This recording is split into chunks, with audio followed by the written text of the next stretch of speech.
Hey everybody, it is Sandy again. It is Saturday afternoon. I hope you are all doing well. A couple of questions came up yesterday on the live when Hero was here with me. So I'm so excited that you got to meet my kiddo.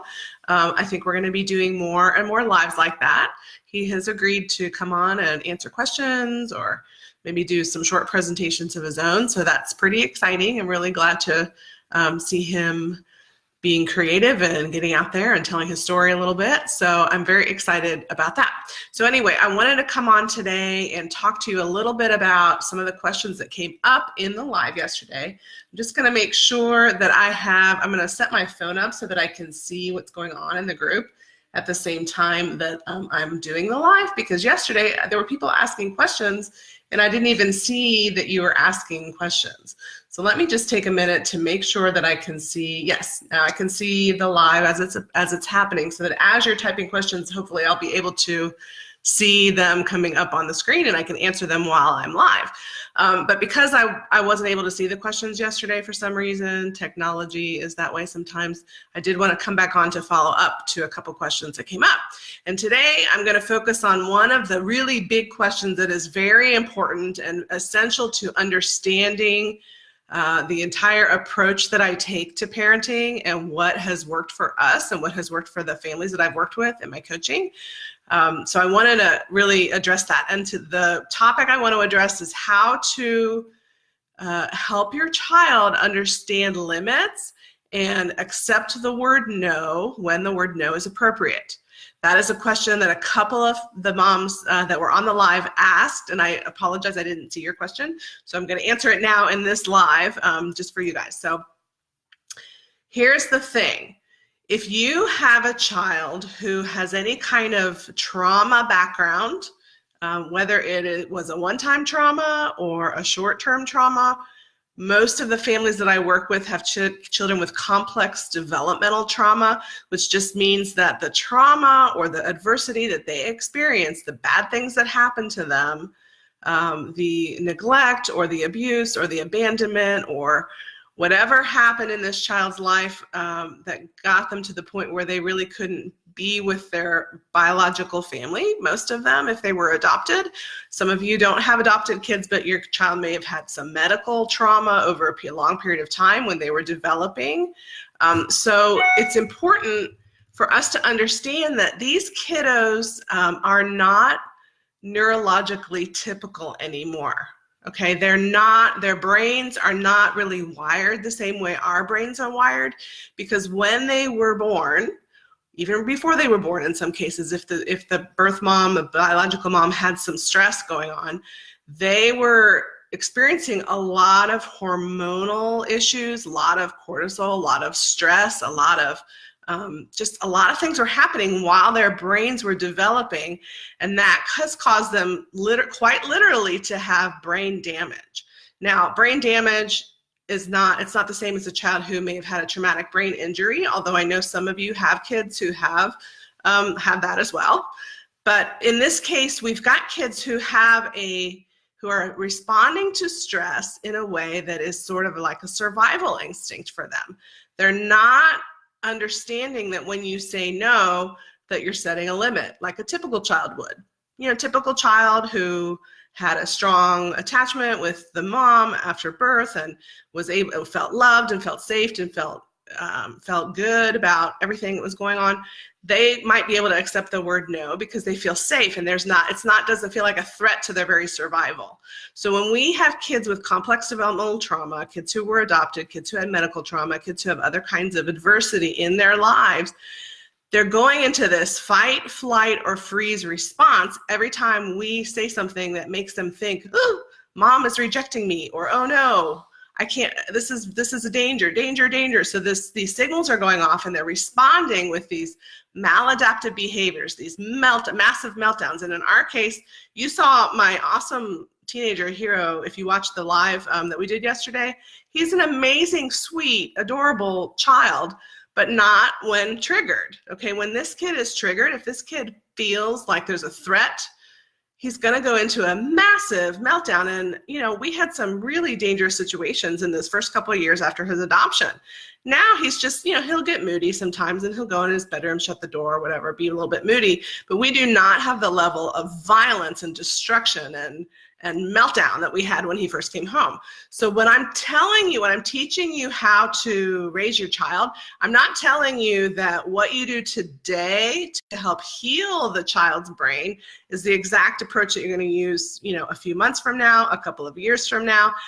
The most important point is to look at where that child is in their stages of healing and growth and address them at that stage appropriately, okay? So there's several things you're going to look at before you address the situation. You're going to look at their emotional age. You're going to look at their, the growth development, the growth development and the stage that they're in. You're going to look at the level of escalation. Is this kid having a meltdown when you're saying no? We've got to get them regulated and calm before we can teach them anything. We have to.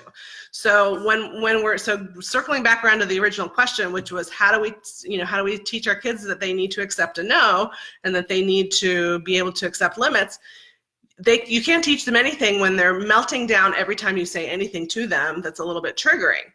So it's essential for you to understand this, and I go into tons and tons of detail about this in all of my coaching programs and my VIP community, and some of you have popped on to a breakthrough session with me just to kind of talk about your family situation.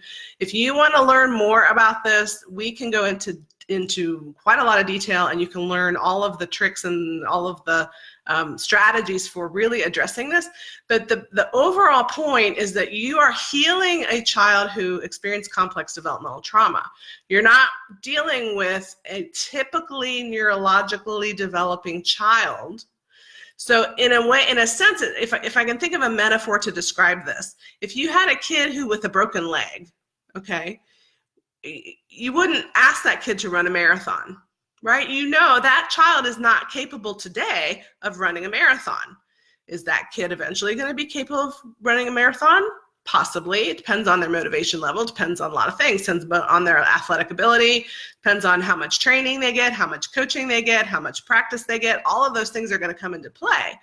But today, if your child is in a cast and they can't even stand on their broken leg, you're not going to expect them to run a marathon. It's the same with a child who can't accept the word no today.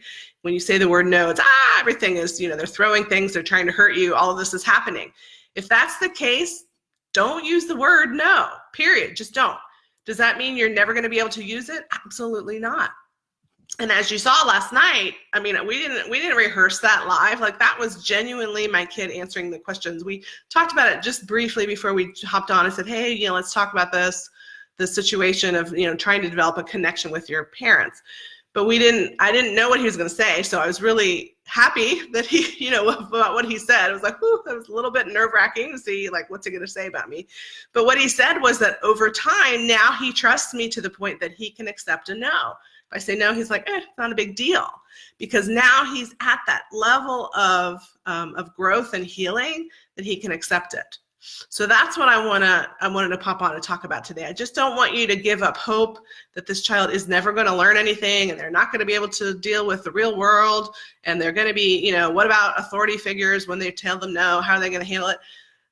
You're not at that stage yet. If you're in my group, Families in Flight, you're probably in there because you watched, either you watched my training about meltdowns, or you heard about me through an adoptive parent organization or group, or you just, for whatever reason you're in here, you're probably here because you have a kid who has some massive emotional dysregulation situation, that's how they react to things.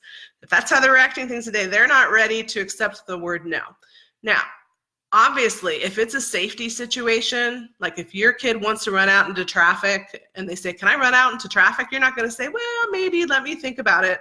That's a different situation. There are situations where safety has to come first, and you just have to do what you have to do, regardless of how the child's going to react. But that's not the typical situation. Usually it's about, Mom, will you buy this for me? Mom, can I stay up late? I don't want to take a bath. I don't want to brush my teeth. School issues are huge, and we can do a whole different training on school and talk about that. And I do go into that in my coaching and training programs as well.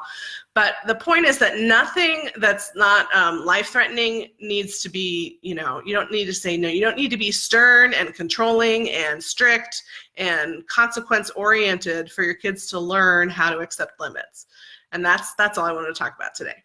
So let me open up and see if there are any comments. If you're here, please make a comment. Just say hi. Maybe push the like button or the hearts button to let me know that there are people watching and listening. Looks like we have maybe 3 or 4 people on right now. If you'd like to ask a question, you can go ahead and just put it in the comments, and I should be able to see that, and then I can answer that while I'm still on the live. Unfortunately, yesterday the comments weren't loading on my screen for some reason. Technology. So the other thing is, I do apologize. I'm going to try to maybe summarize this in a comment. We do have some deaf and hard of hearing individuals in our group, and I would love to figure out how to add captions to my videos. I've been trying to do that. I haven't been very successful yet. So if any of you are very technologically oriented and you'd like to give me some tips on that, just send me a PM or an email or something, and we will hopefully get that set up as well. Because I want this to be accessible to our deaf and hard of hearing audience. Since I have a deaf kiddo, I certainly don't want it to be inaccessible to you. So I'm open to any questions or comments that you have about how to get your kids to accept a no. Remember, there are, as I mentioned yesterday, there are really 4 levels of what I call really there's 8 of them. There's 8 what I call the spiraling stages of growth. And I've blogged about this. I think I've posted my little chart in the group before. I'll post it again. But the point of that chart and the point of everything that I teach is that it's a growth process. It's not an overnight thing. You're not going to adopt a child at age 10 like I did, who has massive complex developmental trauma, and then expect them to completely follow rules and be able to handle the stress. Whoops. I don't know what my computer's doing. It's acting kind of weird. Anyway, I'm probably going to have to go ahead and end this soon because my computer is sending me weird messages. But if you have any questions about this, you can post them here in the comments, or you can start a new thread if you have questions about setting limits and helping your child to accept a no. I'm happy to answer that. So thank you so much for being here. I'm going to do lives as much as I can, just whenever I have a chance to pop on here. And you guys, you can reach out if you need more information. You can always send me an email to support@wingbuilder.com, or just send me a private message if you're here in the group. We can work that way too. So have a great day. Have a wonderful weekend. It's a little cold and rainy here in Indiana, but I'm looking forward to the weekend with my kiddo. So have a great day, everybody. Take care. Bye-bye.